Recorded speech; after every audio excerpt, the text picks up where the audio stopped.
Okay, good morning po. Ano oras na? Saan? 7:53 AM. So, 7:53 ng umaga, guys.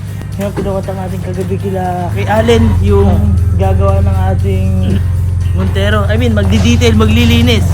At ngayon, lilinisin na siya. Salamat sa Captain Pin at sa tao dito dahil sa inyo, mapapalinis ko ang sasakyan ko.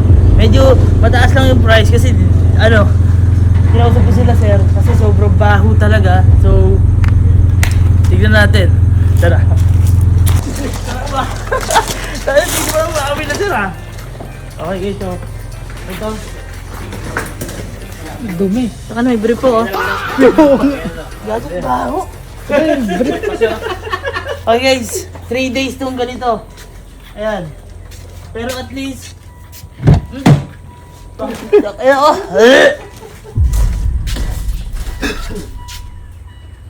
Okay, guys, so linisin nila sir to ng buo. Kakanain nila sir na maghapon, sabi nila sir, tapos lupit ng mga kumbaga dinala nila sir lahat ng gamit na panglinis. Madaming gagawin dyan, all in, aalis lahat yan, mga upuan, babaklasin lahat. Karabang, actually gagawin ko talaga yung papadetail ko na to. Noon pa man, nung nag-aaway kami ni Ivan, pinapagalitan ako. Ngayon lang natuloy. Ngayon lang natuloy kasi dahil kaganda. So ayan, montage mo muna para mamaya. Pagka montage ito, babalik tayo. Siguro mamayang hapon na yun kasi titirahin nila sir to eh. Tingnan natin after. Ito yung before.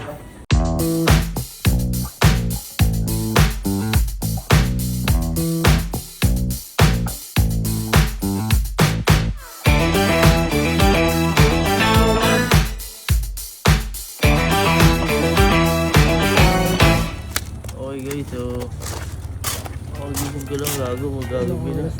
Gabi na naman. Lupit. Kaya tapos yung dalas na kaya magagawa nga na ano sir, yun lang.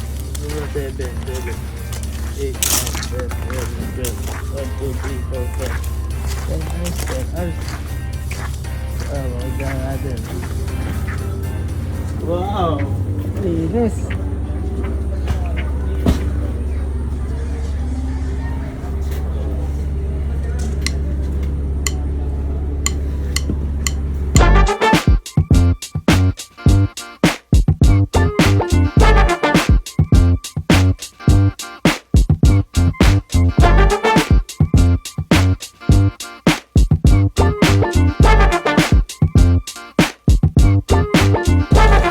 Okay guys, so tapos yung Montero natin, nakita nyo naman?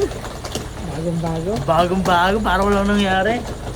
Wala na siyang amoy, tapos kiniklear na lang ni Patrick, ilagyan ng uling para totally wala na talaga. So ayun, salamat sa Camping Pin dahil nagbayad na ang Montero ko. Sponsor. Sponsor ng Camping Pin, lupit ng Camping Pin, gago. May sponsor. Tayo, tignan mo ang kami na sir, ha?